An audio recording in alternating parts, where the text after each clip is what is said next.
जय श्री राम दोस्तों, मेरे चैनल में आप सबका फिर से स्वागत है। आज हम सब जिस विषय पर बात करेंगे वो है हमारा शरीर। दोस्तों, यह सुनते ही आप सबको लगा होगा कि भला हमारे शरीर के बारे में बात करने की क्या ज़रूरत है, पर वास्तव में दोस्तों हमारा शरीर अपने आप में ही बहुत रहस्यपूर्ण है। विज्ञान की नज़र में हमारा शरीर मांसपेशियाँ और हड्डी से बना एक पिंजरा हो सकता है, पर अध्यात्म के अनुसार हमारा शरीर कई भागों में विभाजित है। वास्तव में हमारे पास 3 शरीर होते हैं। पहला है भौतिक शरीर, दूसरा सूक्ष्म शरीर और तीसरा कारण शरीर।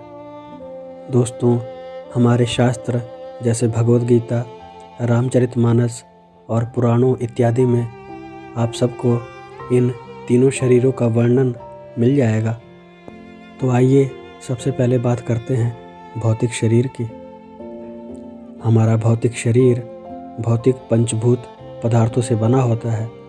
पंचभूत पदार्थ यानी पृथ्वी, जल, अग्नि, वायु और आकाश। दूसरे शब्दों में कहें तो आत्मा का जो सबसे बाहरी आवरण होता है वह भौतिक शरीर कहलाता है। मनुष्य, पशु, पक्षी इत्यादि जीव एक दूसरे का संपर्क भौतिक शरीर के द्वारा ही करते हैं, क्योंकि यह शरीर सबको दिखाई पड़ता है।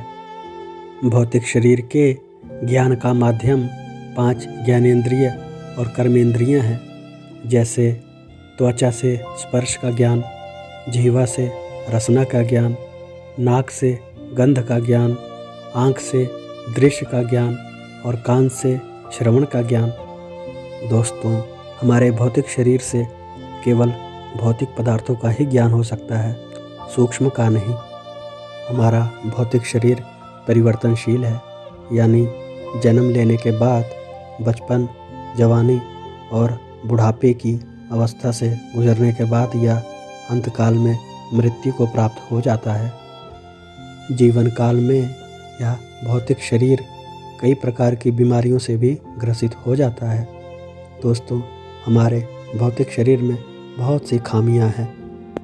सांसारिक व्यक्ति जो केवल खाने, पीने और सोने में ही अपने पूर्ण जीवन को व्यतीत कर देता है, उसके ज्ञान का स्तर केवल भौतिक शरीर तक ही सीमित रह जाता है।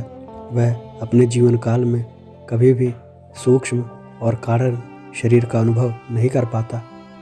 इसके साथ ही हमारा भौतिक शरीर प्रकृति के नियमों में भी बंधा रहता है, यानी इसे जाड़ा गर्मी, भूख प्यास, शरीर का जलना और गीला होना इत्यादि नियमों से बंधा हुआ रहता है। दोस्तों, मृत्यु काल में व्यक्ति का केवल भौतिक शरीर ही नष्ट होता है और सूक्ष्म और कारण शरीर जीवित रहते हैं। दोस्तों, आगे की वीडियो में हम बात करेंगे अपने सूक्ष्म शरीर की।